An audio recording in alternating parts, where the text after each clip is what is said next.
अल्सस्य कुतो विद्या अविद्यस्य कुतो धनम, अढानस्य कुतो मित्रम अमित्रस्य कुटा सुखम। अर्थात आलसी को विद्या कहूँ, अनपढ़ मूर्ख को धन कहूँ, निर्धन को मित्र कहूँ और अमित्र को सुख कहूँ। आलस्यम ही मनुष्याना शरीरस्थो महान रिपुः नास्त्युद्यम समो बंधुः कृत्वा यम नावसीदति। अर्थात मनुष्यों के शरीर में रहने वाला आलस्य ही उनका सबसे बड़ा शत्रु होता है। परिश्रम जैसा दूसरा हमारा कोई अन्य मित्र नहीं होता, क्योंकि परिश्रम करने वाला कभी दुखी नहीं होता। यथा हेकेन चक्रेन न रथस्य गतिर्भवेत् एवं परुषकारेण विना दैव न सिद्ध्यति। अर्थात जैसे एक पहिए से रथ नहीं चल सकता है, उसी प्रकार बिना पुरुषार्थ के भाग्य सिद्ध नहीं हो सकता है। धनवानपि निर्धनः श्रुतवानपि यो धर्म विमुखो जनः। अर्थात जो व्यक्ति धर्म कर्तव्य से विमुख होता है, वह व्यक्ति बलवान होकर भी असमर्थ, धनवान होकर भी निर्धन तथा ज्ञानी होकर भी मूर्ख होता है। जाड्यम धियो हरति सिंचति वाचि सत्यम, मानोन्नता दिशति पापम पा करोति चेतः प्रसादयति दिक्षु तनोति कीर्तिन, सत्संगति कथय किन्ना करोति पुंसाम। अर्थात अच्छे मित्रों का साथ बुद्धि की जड़ता को हर लेता है, वाणी में सत्य का संचार करता है, मान और उन्नति को बढ़ाता है और पाप से मुक्त करता है, चित्त को प्रसन्न करता है और हमारी कीर्ति को सभी दिशाओं में फैलाता है। आप ही कहें कि सत्संगति मनुष्यों का कौन सा भला नहीं करती।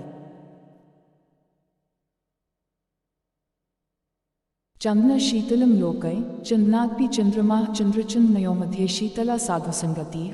अर्थात संसार में चंदन को शीतल माना जाता है, लेकिन चंद्रमा चंदन से भी शीतल होता है। अच्छे मित्रों का साथ चंद्र और चंदन दोनों की तुलना में अधिक शीतलता देने वाला होता है। अनिज परोविति गणना लघु चेतसाम उदारचरिताना तु वसुधैव कुटुंबकम। अर्थात यह मेरा है, यह उसका है, ऐसी सोच संकुचित चित बोले व्यक्तियों की होती है। इसके विपरीत उदारचरित वाले लोगों के लिए तो यह संपूर्ण धरती ही एक परिवार जैसी होती है।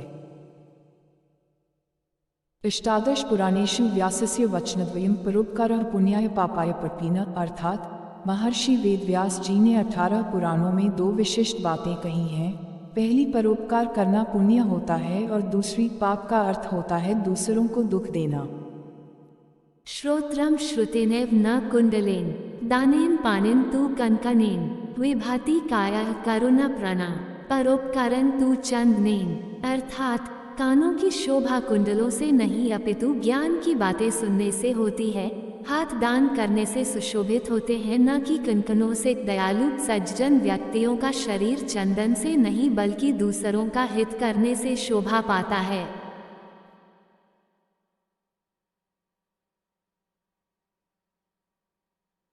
पुस्तकस्था तु या विद्या परहस्तगतं च धनम कार्यकाले समुत्पन्ने नासा विद्या न तद धनम। अर्थात पुस्तक में रखी विद्या तथा दूसरे के हाथ में गया धन, ये दोनों ही जरूरत के समय हमारे किसी भी काम नहीं आया करते।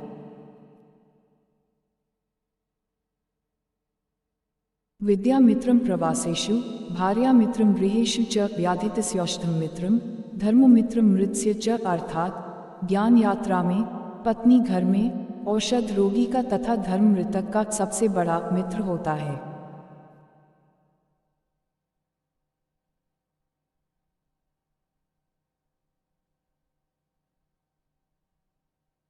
सहसा विदधीत न क्रियां विवेकः परमापदा पदम वृंते ही विमृश्यकारिणः गुणलुब्धा स्वयमेव संपदः। अर्थात अचानक आवेश में आकर बिना सोचे समझे कोई कार्य नहीं करना चाहिए, क्योंकि विवेकशून्यता सबसे बड़ी विपत्तियों का घर होती है। इसके विपरीत जो व्यक्ति सोच समझकर कार्य करता है, गुणों से आकृष्ट होने वाली माँ लक्ष्मी स्वयं ही उसका चुनाव कर लेती है।